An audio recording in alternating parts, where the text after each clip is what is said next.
Olá pessoal, na aula de hoje nós iremos falar sobre nacionalismos históricos e tensões políticas. Mais precisamente, nós iremos falar sobre questão da Crimeia, a questão da autonomia do Tibete, o caso do separatismo de Xinjiang, tensões nacionalistas na África como a questão do chifre da África e o caso da Somália, impasses entre Sudão e Sudão do Sul e o plebiscito que ocorreu para a separação de Quebec do Canadá. Então, a Crimeia é uma península que fica num ponto estratégico ali, banhado pelo Mar Negro, e que pertencia à União Soviética. Com a fragmentação, ela passou a fazer parte da Ucrânia, certo? Pessoal, a maior parte da população, que é de cerca de 2,3 milhões de habitantes, ela é de origem russa, mas o território pertenceu à Ucrânia, né? A gente vai entender daqui a pouco, pertenceu, pertencia, porque essas alterações aí no verbo, nessa parte de conjugação. Vamos entender por quê. Em 2014, ocorreu um referendo na Crimeia, né, e que esse referendo não foi reconhecido pela ONU, uma observação importante. Só que mais de 95% dos eleitores votaram pela separação da península em relação à Ucrânia e, consequentemente, pela anexação dela à Rússia. Vale lembrar de novo que a maior parte da população que vive na Crimeia é de origem russa. Então, na hora que foi feito esse referendo, a maior parte pediu para voltar a pertencer ao território russo, né? Então, a luta ali não era por independência, não se lutava por um separatismo de cunho de independência, e sim de anexação à Rússia, tá? Então, vamos lá, vamos entender aí o processo. Nesse mesmo contexto histórico, o presidente, né, que era Viktor Yanukovych, ele priorizou as relações comerciais com a Rússia em detrimento aos interesses da União Europeia. Vale lembrar que boa parte da população da Ucrânia estava tentando e tinha interesse de que a Ucrânia se aproximasse da União Europeia para que, no futuro próximo, a Ucrânia entrasse no bloco econômico UE. Ou seja, isso acabaria levando um distanciamento com a Rússia, né? Durante esse momento em que o presidente priorizou as relações com a Rússia, começaram a ocorrer várias manifestações, né, da população ucraniana, e aí isso acabou gerando a queda do presidente. Só que aí o que acontece? A Crimeia, ela apoiava o presidente Viktor Yanukovych. E esse fato, né, dos protestos terem explodido na Ucrânia e tal, e a queda do presidente, acabou sendo considerado um golpe, né? E o parlamento local, ou seja, o parlamento da Crimeia, que era pró-Rússia, aprovou a independência da Crimeia e a sua posterior anexação à Federação Russa. Olha a confusão aí. A Crimeia, ela era pró-Rússia. Com a queda do presidente, que também era pró-Rússia, o parlamento local decidiu declarar a independência da Crimeia e, consequentemente, logo depois a anexação à Rússia. Com o impasse, né, a Rússia ela acabou enviando tropas para a Crimeia, já que a Ucrânia não reconheceu a independência da Crimeia, e aí, consequentemente, para dar apoio aos moradores locais, a Rússia decidiu enviar essas tropas. Por outro lado, a União Europeia e os Estados Unidos se posicionaram em defesa da Ucrânia, né? E aí começa um conflito geopolítico, né, mundial, porque agora envolve não somente a Ucrânia e a Rússia, envolve também a União Europeia e os Estados Unidos, que acabaram se posicionando a favor da Ucrânia. Durante esse momento, né, em que os Estados Unidos acabam se posicionando contrário à Rússia, muitos cientistas políticos eles começaram a falar de uma possível nova Guerra Fria, né, envolvendo os dois países. Então, pessoal, anos antes, em 1994, foi assinado um acordo, né, que é o Memorando de Budapeste, que foi assinado por Rússia, Estados Unidos, França e Reino Unido, que garantiam a integralidade do território da Ucrânia.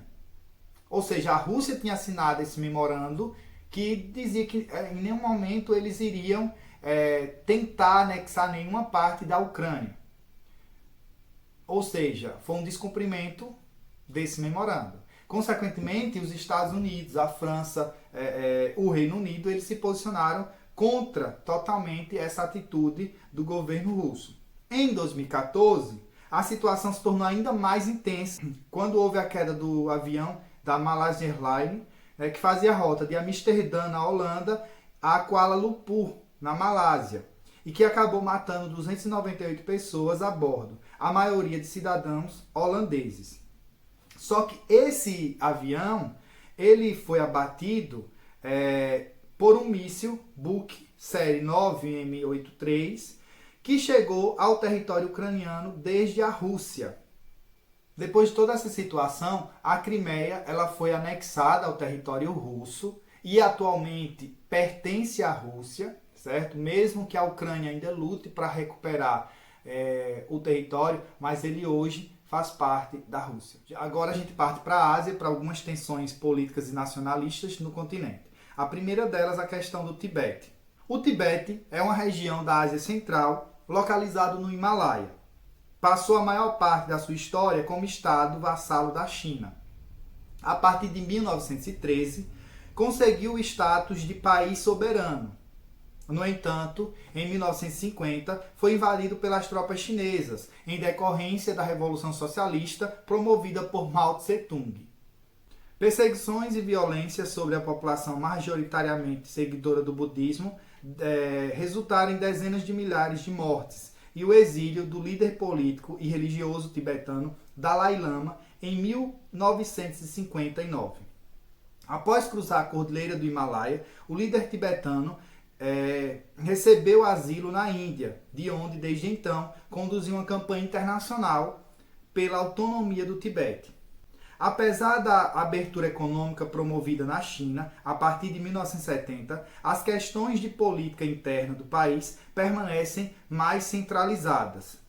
Ou seja, houve uma abertura econômica na China, mas quando a gente fala de questões políticas, a China continua sendo um país centralizador, certo? E no caso do Tibete, a China continua irredutível em relação a ceder a independência àquele território.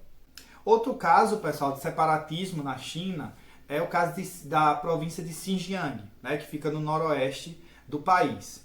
Essa província ela é povoada principalmente por um grupo étnico chamado de uigures, que são de maioria muçulmana.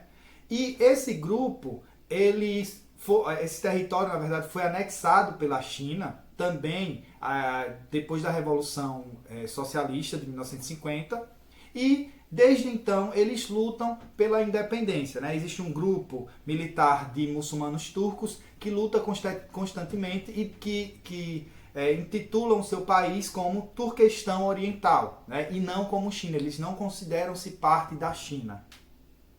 Entretanto, o governo chinês ele estimula a imigração de chineses para a região para diminuir a força da população uigures lá no país.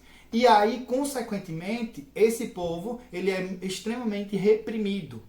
O movimento ele ganhou maior visibilidade durante o período da Olimpíada de 2008, ocorrida em Pequim, quando aconteceram diversos incidentes contra os aparelhos públicos chineses e uma tentativa de ataque terrorista a uma companhia aérea. Atualmente, a China ela tem tomado medidas de desaprovação da etnia uigure e de educação de muçulmanos para se adequarem à legislação anti-extremismo. Então, a China está tentando, de todas as formas, reprimir a insurgência desse grupo que luta por independência. Na África, nós temos também alguns movimentos, algumas tensões nacionalistas, certo? A primeira delas que nós iremos falar é a da Somália, que fica no chifre da África, onde nós temos também Djibouti, Eritreia e Etiópia. Lá na região da Somália, um território que se auto-intitula Somalilândia, luta pelo reconhecimento da ONU como um país independente. Só para vocês terem noção, eles se declararam independentes de forma unilateral em 1991, certo? Só que até hoje eles não foram reconhecidos pela ONU. Outro detalhe é que eles precisam avançar principalmente nos direitos humanos, para que haja esse reconhecimento da ONU e de outras instituições mundiais. Em 2016, a Somalilândia celebrou os 25 anos de autoproclamação de independência. Além desse, nós temos o impasse entre Sudão e Sudão do Sul, né? Lembrando que o Sudão do Sul é o país mais jovem do planeta, ele nasceu em 2011, certo? Mas que está em conflito até os dias atuais. E um dos principais motivos, pessoal, é a região da fronteira entre os dois países, já que é uma área rica em petróleo. Então, está muito difícil definir a fronteira entre os dois países. O auge desse conflito, ele ocorreu em 2018, né, e acabou trazendo fome a diversas localidades, em especial a região de Darfur, né? Situado na porção oeste do Sudão, esse lugar tem enfrentado guerras civis entre milícias formadas por indivíduos de comunidades nômades de língua árabe e a população que não possui vínculo com a cultura árabe. Além das questões étnicas e interesses econômicos e políticos, tem tornado essa região bastante instável, visto que uma série de manifestações contra o governo sudanês tem sido um empecilho ao cessar-fogo desse recorte africano. Por fim, chegamos à América, né? E um caso de separatismo no Canadá. E aí, pessoal, no Canadá nós vamos falar sobre Quebec, né? Um detalhe importante é que o território canadense ele vai ser dividido em 10 províncias e 3 territórios, certo? E aí, consequentemente, apresenta inúmeras nações, em sua maioria, correspondente a antigas populações indígenas, né, que viviam no continente americano. Só que a partir dos séculos XVI e XVII, ingleses e franceses eles dividiram sua influência na colonização canadense. E vale lembrar que o Canadá foi colonizado por franceses e por ingleses, tá? Então, pessoal, a província de Quebec, ela foi ela foi colonizada por franceses, certo? Em 1608. E atualmente, cerca de 80% da população que vive em Quebec são descendentes de franceses, né? Então, a grande presença dessa cultura francofona acaba aflorando a luta desse povo por independência, né? E aí surge esse movimento muito forte da independência de Quebec. O governo canadense, de forma diplomática e conciliatória, adota ambas as línguas, tanto francês como inglês, como línguas oficiais, né? Só que os defensores de autonomia de Quebec, eles lutam, né, e reivindicam baseados na ideia de que o governo central não os beneficia de forma econômica. E aí, em 1995, no último referendo realizado a respeito do destino de Quebec, a escolha popular decidiu pela permanência da província canadense por uma diferença de apenas 0,5% dos votos, em relação aos que defendiam a emancipação.